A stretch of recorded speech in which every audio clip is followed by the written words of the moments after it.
Hello, good morning friends. आशा करता हूँ कि आप लोग आज बहुत ही अच्छे होंगे। आज हम लोग प्रकाश की प्रॉपर्टी और उसके कुछ मुख्य बातों को जानेंगे। एक माध्यम से दूसरे माध्यम में जाने पर प्रकाश की तरंगदैर्घ्य की आवृत्ति नहीं बदलती है। प्रकाश का केवल एकमात्र ऐसा गुण है, वो उसकी है आवृत्ति, जो कि एक माध्यम से दूसरे माध्यम में जाने पर नहीं बदलती है, परंतु उसका तरंगदैर्घ्य बदलता है और उसका वेग भी बदलता है एक माध्यम से दूसरे माध्यम में जाने पर। सेकंड, हवा या निर्वात में प्रकाश की चाल समान होती है। चाहे प्रकाश हवा में हो या निर्वात में हो, उसकी चाल समान होती है। किसी पारदर्शी माध्यम में प्रकाश की चाल अलग रंगों के लिए अलग अलग होती है। किसी पारदर्शी माध्यम में प्रकाश की चाल अलग रंगों के लिए अलग अलग होती है। सर्वप्रथम न्यूटन ने प्रकाश को अनुदैर्घ्य तरंग माना, लेकिन बाद में ध्रुवणता की खोज के बाद प्रकाश को अनुप्रस्थ तरंग मानते हैं। यानी सबसे पहले प्रकाश को हम अनुदैर्घ्य तरंग मानते थे, लेकिन जब ध्रुवणता की खोज हुई तो उसके बाद हम लोग प्रकाश को अनुप्रस्थ तरंग मानने लगे। ध्रुवणता एक अलग से चैप्टर है, जिसको हम आगे विस्तृत रूप से पढ़ेंगे। प्रॉपर्टीज ऑफ लाइट, प्रकाश की कुछ गुण के बारे में जान लेते हैं। प्रकाश एक सरल रेखा में चलती है।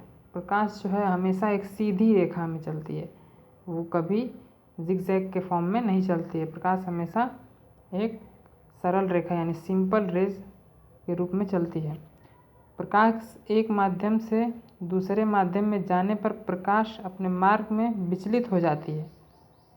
इस घटना को प्रकाश का अपवर्तन कहते हैं। जब प्रकाश की किरण एक माध्यम से दूसरे माध्यम में जाती है तो अपने मार्ग से विचलित हो जाती है। इस घटना को हम प्रकाश का अपवर्तन कहते हैं। ध्यान रखिएगा, माध्यम अलग अलग होना चाहिए, यानी प्रकाश के एक माध्यम से दूसरे माध्यम में जाने पर ही प्रकाश के मार्ग में विचलन हो जाता है। इसे ही प्रकाश का अपवर्तन कहते हैं। जब प्रकाश किसी झिर्री से टकराती है तो उसके किनारों पर प्रकाश मुड़ जाती है। इस घटना को प्रकाश का विवर्तन कहते हैं। निर्वात में प्रकाश की चाल 3 × 10⁸ मीटर पर सेकंड होती है। निर्वात या हवा दोनों में प्रकाश की चाल 3 × 10⁸ मीटर प्रति सेकंड होती है। किसी पारदर्शी माध्यम में प्रकाश की चाल 3 × 10⁸ मीटर प्रति सेकंड से कम होती है। ध्यान रखिएगा, किसी पारदर्शी माध्यम में प्रकाश की चाल 3 × 10⁸ मीटर पर सेकंड से कम होती है। आगे हम लोग चढ़ के विस्तृत रूप से पढ़ेंगे विवर्तन, अपवर्तन और प्रकाश का परावर्तन आगे पढ़ेंगे। हम देखते हैं प्रकाश की द्वैत प्रकृति। प्रकाश को जो है प्रकाश की द्वैत प्रकृति होती है। एक फर्स्ट तो उसे कण के रूप में मानते हैं एंड सेकंड तरंग के रूप में मानते हैं। कण के रूप में इसको परिभाषित करने के लिए प्रकाश का वैद्युत प्रभाव और क्रॉम्पटन प्रभाव। प्रकाश के वैद्युत प्रभाव से हमें यह पता चलता है कि प्रकाश जो है कण की भांति व्यवहार करता है। क्रॉम्पटन प्रभाव से भी हमें पता चलता है कि प्रकाश जो है कण की भांति व्यवहार करता है, परंतु प्रकाश तरंग की भांति व्यवहार करता है, इसका पता हमें प्रकाश के परावर्तन, उसके अपवर्तन, विवर्तन और व्यतिकरण से हमें पता चलता है। प्लैंक के क्वांटम सिद्धांत के अनुसार प्रकाश जो है पैकेट के रूप में चलती है, जिसे फोटॉन कहते हैं।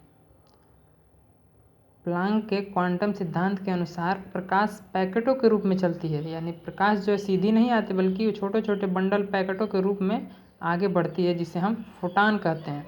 यदि फोटॉन की आवृत्ति म्यू हो, इस सिंबल को हम लोग म्यू बोलते हैं, म्यू हो तो फोटॉन की ऊर्जा E = h म्यू, जहाँ h प्लैंक नियतांक है, जिसका मान 6.6 × 10⁻34 जूल सेकेंड होता है।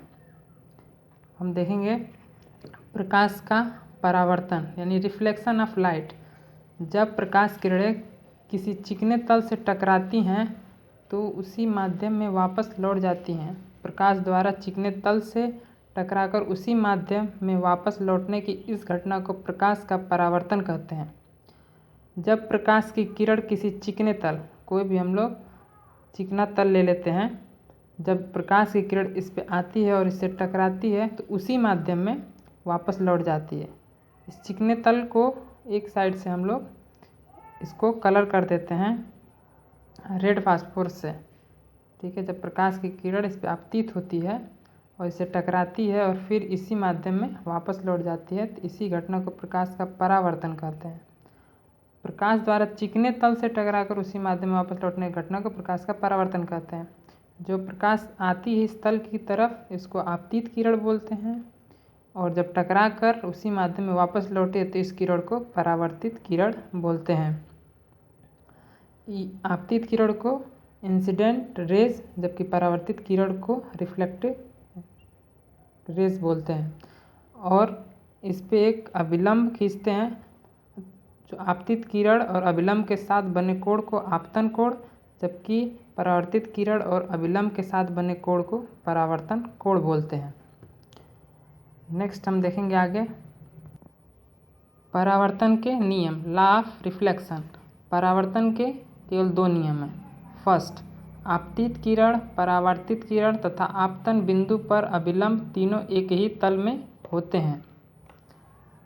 आपतन कोण तथा परावर्तन कोण दोनों आपस में समान होते हैं।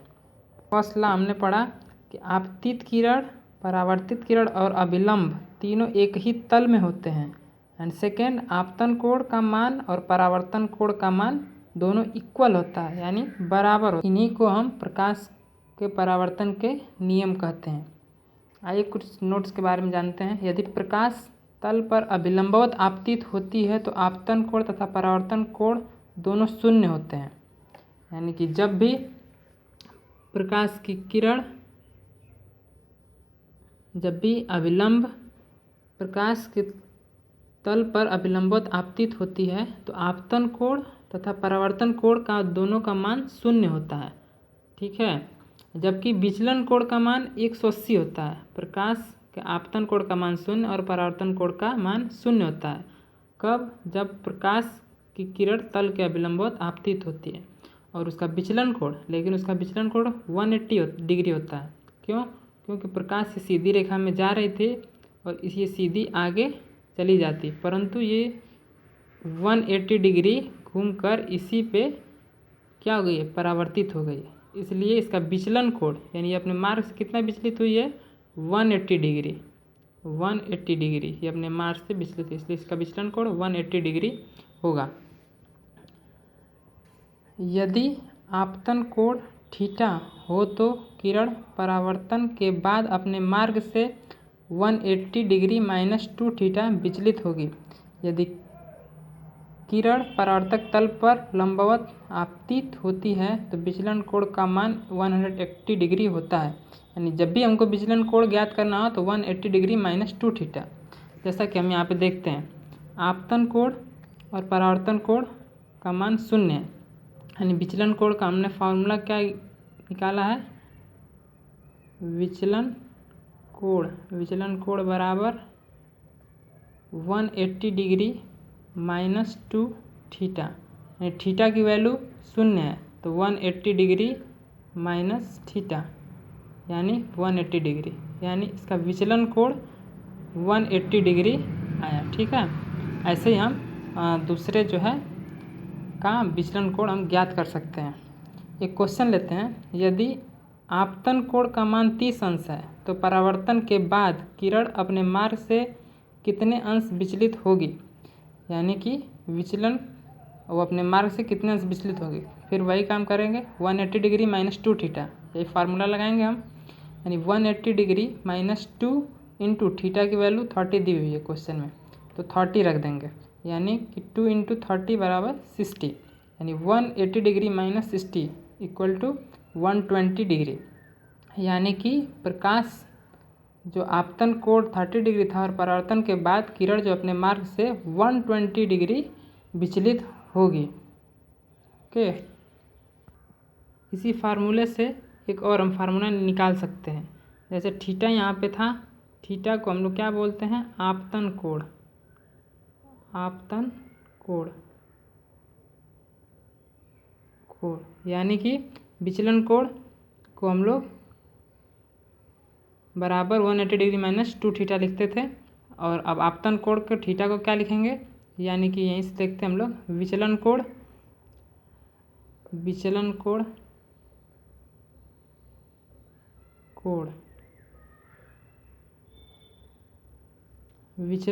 180 डिग्री माइनस विचलन कोण अपान 2 इक्वल टू आपतन कोण